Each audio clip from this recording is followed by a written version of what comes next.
ভাই ভাবির সাথে কাজ করার সময় আমি দেখে ফেলায় বাড়িতে কেউ না থাকায় ভাই আমার সাথেও যেভাবে কাজ করল গল্পটি সম্পূর্ণ শুনলে আপনাদের মেশিন দিয়ে টপ টপ করে পানি চলে আসবে, আপনারা হাতের কাজ করতে বাধ্য হবেন, তাই হাতের কাজ করার আগে হাতের কাছে অবশ্যই টিস্যু রাখবেন গু। বন্ধুরা, একদিন ভোরে যখন আমি গরুকে ঘাস দিতে উঠলাম তখন এমন কিছু দেখলাম যা দেখে আমি লজ্জায় জ্বলে ভরে গেলাম। প্রায়ই যখনই আমি গরুকে ঘাস দিতে যাই তখন এমন দৃশ্য দেখতে পাই। আমি দেখলাম আমার ভাই ও ভাবি একসাথে কিছু করছেন। ভাই ও ভাবির মধ্যে ভালোবাসা ও পারস্পরিক বোঝাপড়ার খুব সুন্দর একটি দৃশ্য ছিল। তাদের দেখে আমি এক পলকের জন্য খুব ভালো লাগলাম। যেই ভাবির নজর আমার উপর পড়ল, তিনি হাসতে হাসতে ভাই থেকে আলাদা হয়ে গেলেন এবং গরুর দুধ দোয়াতে চলে গেলেন, আর ভাই বাইরের দিকে চলে গেলেন। আমি ভাবলাম এই সময়ে তাদের একা ছেড়ে দেওয়া উচিত, তাই আমি বাড়ি ফিরে এলাম এবং মনে মনে ভাবতে লাগলাম যে আমার স্বামী তো কখনো আমার দিকে নজর দেয় না, আর আমার ভাই কত রোমান্টিক। যেই আমি বাড়ির দরজায় পৌঁছে তা বন্ধ করতে লাগলাম, তখন পিছন থেকে আমার ভাই এসে বলল, কাব্য, তুমি খুব সুন্দর, কিন্তু তোমার স্বামীর কাছে তো তোমার জন্য সময় নেই। যদি তুমি চাও, আমি তোমার সব ইচ্ছা পূরণ করতে পারি। আমি বললাম, ভাই, আপনি কি বলছেন? এ কথা বলে আমি দরজা বন্ধ করার চেষ্টা করলাম, তখন ভাই জোরে দরজা ধরে ফেল এবং তার ইচ্ছা প্রকাশ করল যা মেয়েদের সবচেয়ে বেশি কষ্ট দেয়। তার ইচ্ছা শুনে আমি হতবাক হয়ে গেলাম। তারপর ভাই দরজা ভেতর থেকে বন্ধ করে দিল। আমি পুরোপুরি কাঁপছিলাম, এই ভেবে যে কেউ যেন আমাদের দেখে না ফেলে। ভাই বলল, ডরার কিছু নেই, সবাই মাঠে গেছে, আর তোমার ভাবি গরুর দুধ দোয়াতে ব্যস্ত। মাত্র 10 মিনিটের কথা, কেউ আমাদের বিরক্ত করবে না। গিয়ে কথা বলে ভাই তার সেই ইচ্ছা পূরণ করল যা মেয়েরা সহজে রাজি হয় না, এবং এই সব আমি এই গল্পে বলতে যাচ্ছি। নমস্তে বন্ধুরা, আজকের এই গল্পে আপনাদের স্বাগতম। বন্ধুরা, আমার নাম কাব্য এবং আমি একটি ছোট্ট গ্রামের বাসিন্দা। আমি একটি সাধারণ পরিবারে জন্মগ্রহণ করেছিলাম। আমাদের পরিবারে আমার একটি বড় বোন এবং একটি ভাই আছে, দুজনেই বিবাহিত। এই গল্প সেই সময়ের যখন আমার বয়স 20 বছর ছিল। আমার বোনের বিয়ের 9 বছর পেরিয়ে গিয়েছিল, আর আমার বিয়ের কিছুদিনই হয়েছিল। যখন আমি মায়ের বাড়ি এলাম তখন বাড়ির পরিবেশ খুবই গম্ভীর ছিল। আমার মা মাটিতে বসে কাঁদছিলেন। আমি মাকে জিজ্ঞাসা করলাম, মা, কি হয়েছে? কিন্তু তিনি আমাকে কোনো উত্তর দিলেন না। বাবা দাঁড়িয়েছিলেন, আর তার চোখে গভীর বিষাদ ছিল। বাবা আমাকে কাছে ডাকলেন এবং ভারী স্বরে বললেন, বেটা, তোমার দিদি আমাদের ছেড়ে এই দুনিয়া থেকে চলে গেছে। কি? এ কথা শুনে আমার যেন মাটি সরে গেল। আমি ফুপিয়ে ফুপিয়ে কাঁদতে লাগলাম। আমার দিদির একটি মেয়ে ছিল যে বিয়ের 2 বছর পর জন্মগ্রহণ করেছিল। আমরা সবাই পরিবারের লোকজন দিদির শ্বশুরবাড়ি গিয়েছিলাম, যেখানে তার অন্তিম ক্রিয়া সম্পন্ন হয়েছিল। ধীরে ধীরে জীবন আবার তার স্বাভাবিক গতি ধারণ করতে শুরু করল। দিদির মৃত্যুর 1 মাস পর আমার জিজা তার মেয়েকে নিয়ে আমাদের বাড়ি চলে এলেন। সেই সময় আমি বাড়িতে ছিলাম। জিজার পরিবারে কি আলোচনা হয়েছিল আমি তা জানতাম না। যখন আমি দেখলাম, মা আমাকে একটি ঘরে নিয়ে গেলেন। মায়ের চেহারায় গাম্ভীর্য ছিল। তিনি ধীরে ধীরে বললেন, বেটা, আমার কথা মন দিয়ে শোনো। তুমি জানো যে তোমার দিদি এখন আমাদের মধ্যে নেই, আর তার ছোট্ট মেয়ের দেখভাল করার কেউ নেই। তোমার জিজা দ্বিতীয় বিয়ে করতে যাচ্ছেন। আমরা ভেবেছিলাম যে তুমিই সেই মানুষ যে এই শিশুটির জীবন সামলাতে পারবে। কি? এ কথা শুনে আমি হতবাক হয়ে গেলাম। আমি মাকে জিজ্ঞাসা করলাম, কিন্তু মা, কিভাবে? মা বললেন, বেটা, তোমাকে এই শিশুটিকে রাখতে হবে। এটি খুব কঠিন সিদ্ধান্ত, কিন্তু এটিই একমাত্র উপায়। বেটি, তুমি মানা করো না। আমি তোমার আগে হাত জোর করছি। মায়ের চোখে অশ্রু ছিল, আর তাকে দেখে আমার দিল পসিজ হয়ে গেল। আমি আমার চোখের অশ্রু রুখে বললাম, ঠিক আছে মা, আপনি যা বলবেন আমি তাই করব। মা আমাকে গলায় জড়িয়ে ধরে বললেন, তুমি আমার কথা মেনে আমার হৃদয় থেকে খুব বড় বোঝা নামিয়ে দিয়েছ। এরপর মা তার ঘরে চলে গেলেন। দিদির মৃত্যুর 5 মাস পর আমি সেই শিশুটির দেখভাল করতে লাগলাম। এখন আমার স্বপ্ন ও ইচ্ছার ত্যাগ হয়ে গিয়েছিল। আর নীরজ, যে আমার স্বামী ছিল, সে কি এই শিশুটিকে মেনে নেবে? আমার মনে সবসময় ভয় ছিল। তাই আমার ভাইও আমার সাথে এলেন। যখন আমি আমার শ্বশুরবাড়ি পৌঁছালাম তখন সবকিছু নতুন ও অচেনা লাগছিল। রাতে আমার শাশুড়ি আমাকে বাড়ির একটি ছোট ঘরে বসিয়ে দিলেন। সেখানকার পরিবেশ আমার কাছে একটু অদ্ভুত লাগছিল। বিছানা মাটিতে পাতা ছিল, আর বাড়িটিও সাধারণ মাটির তৈরি ছিল। আমি মাটিতে পাতা বিছানায় বসে আমার আগামী জীবন নিয়ে ভাবতে লাগলাম।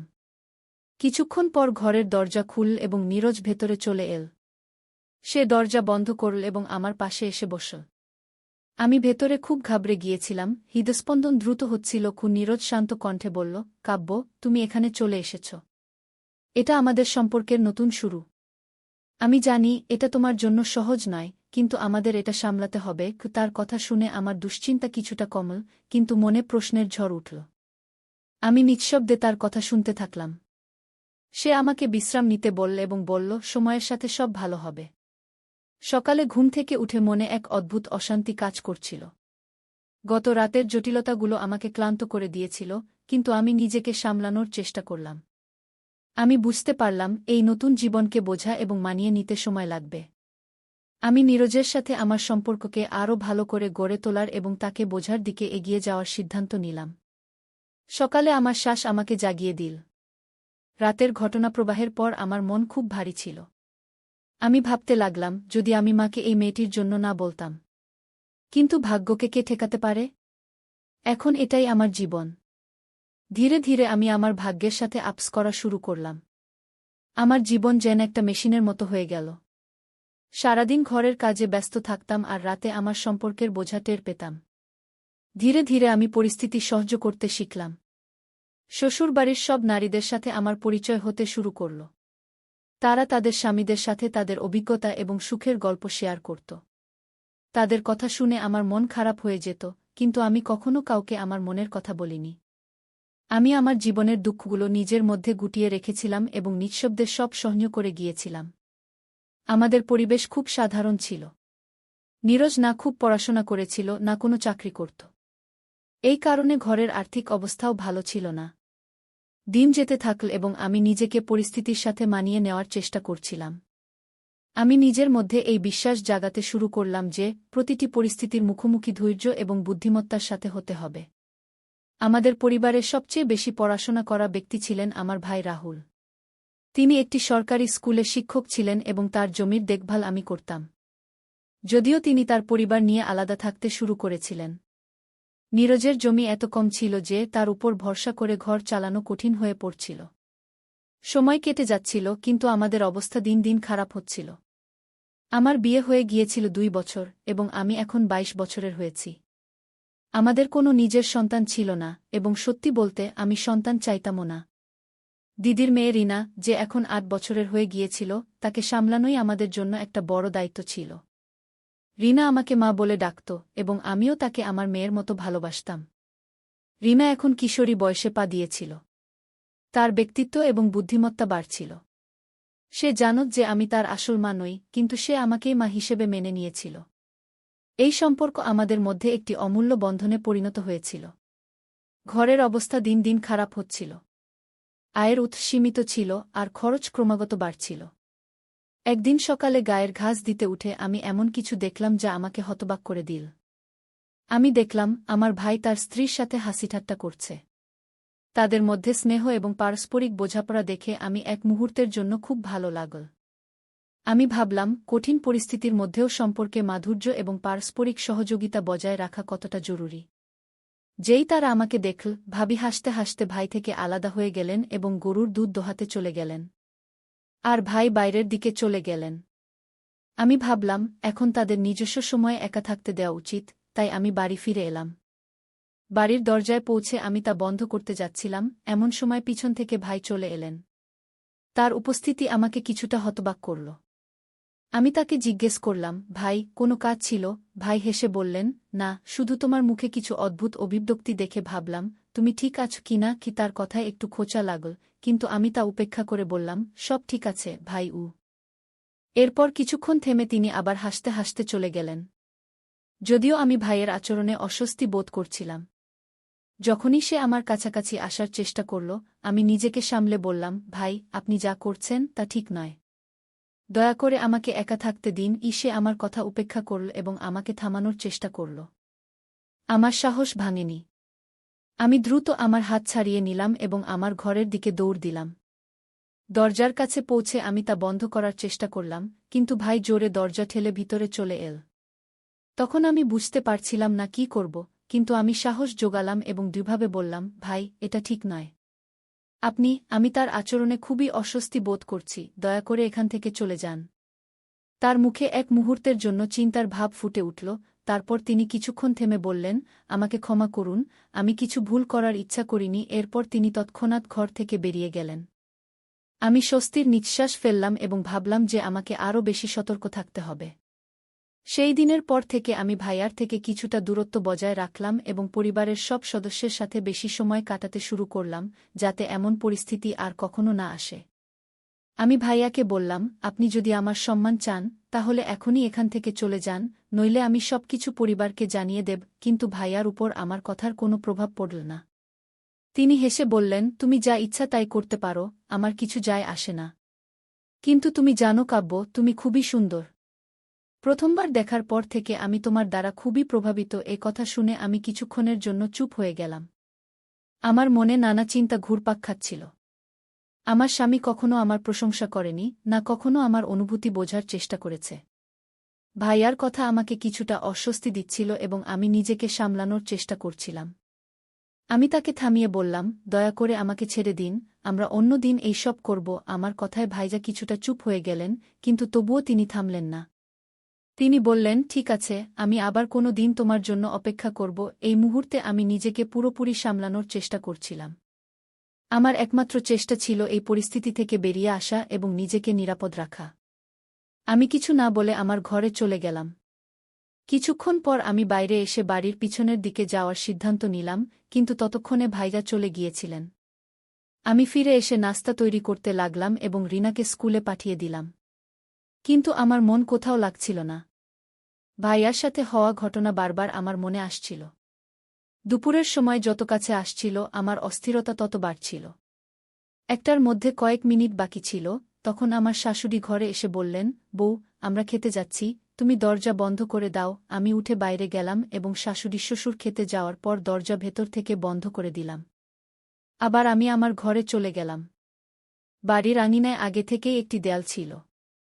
আমার কোনো ধারণা ছিল না যে যদি আমি সেখানে না যাই তাহলে কি হবে। আমি আমার ঘরে ভয়ে ভয়ে বসেছিলাম এবং নিজেকে তিরস্কার করছিলাম, ভাবছিলাম, হায়, যদি আমি শাশুড়ি শ্বশুরের সাথে খেতে চলে যেতাম। তখনই হঠাৎ সেই ঘটনাটি ঘটল যা আমার ভয় ছিল।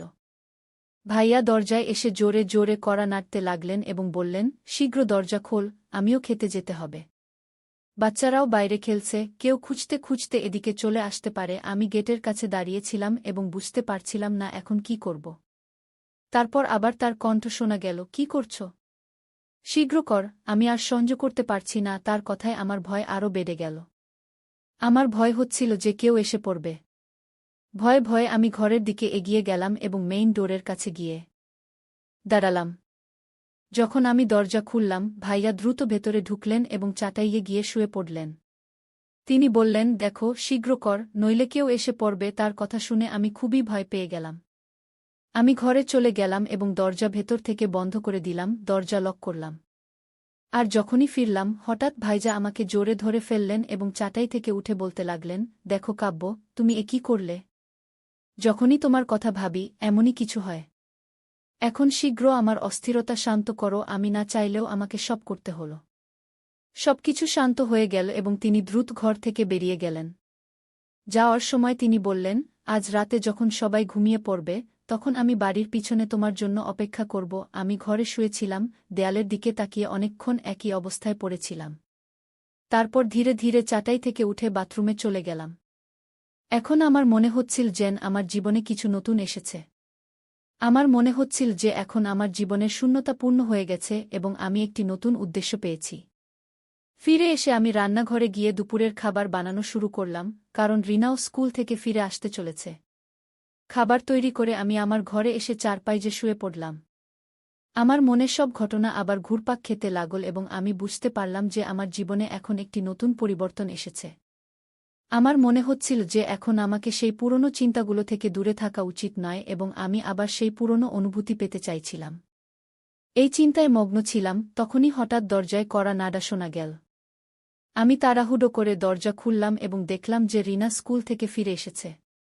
সে দ্রুত ভেতরে ঢুকল এবং বলল, মা, খুব গরম লাগছে, দ্রুত জল দাও, খুব তৃষ্ণা পেয়েছে।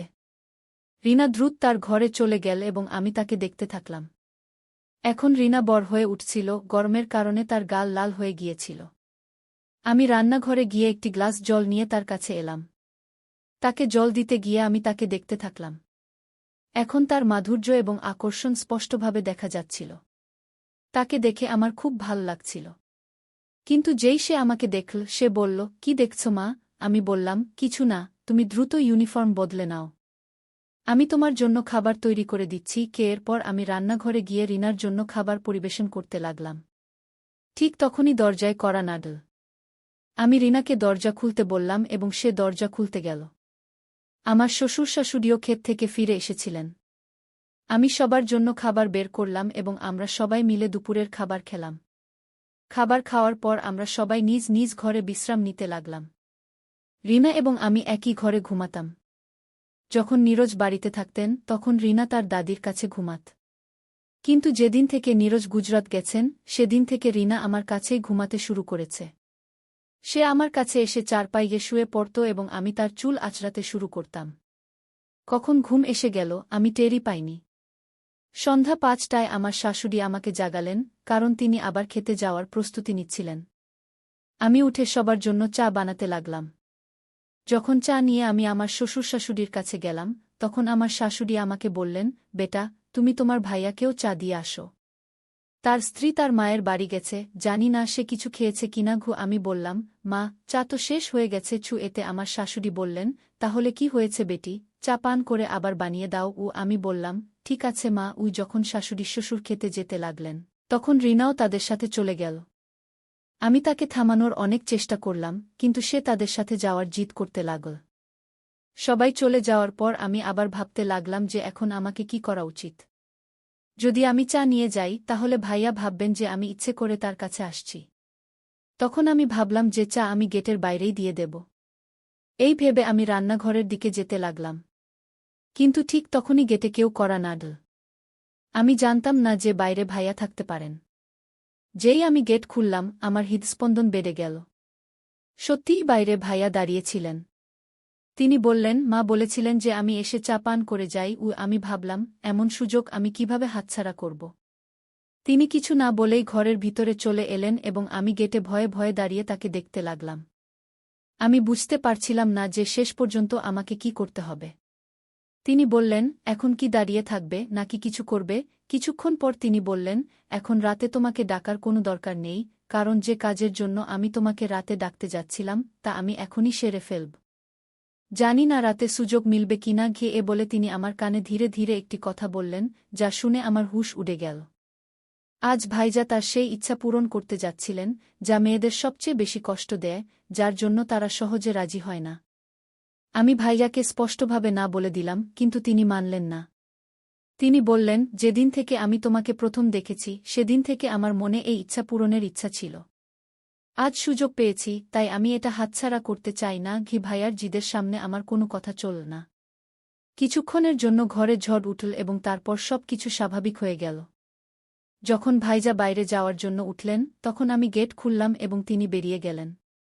তারপর আমি আমার ঘরের চারপাইয়ে শুয়ে পড়লাম। আজ আমি সম্পূর্ণ সন্তুষ্ট ছিলাম। আমার সব ইচ্ছা পূরণ হয়ে গিয়েছিল এবং আমার মনে হচ্ছিল যেন আমার ভিতরে কিছু নতুন এসেছে। বলা যায় যে আজ আমি সম্পূর্ণ শান্তি পেয়েছি। তাহলে বন্ধুরা, আপনাদের এই গল্পটি কেমন লাগলো কমেন্ট করে অবশ্যই জানাবেন।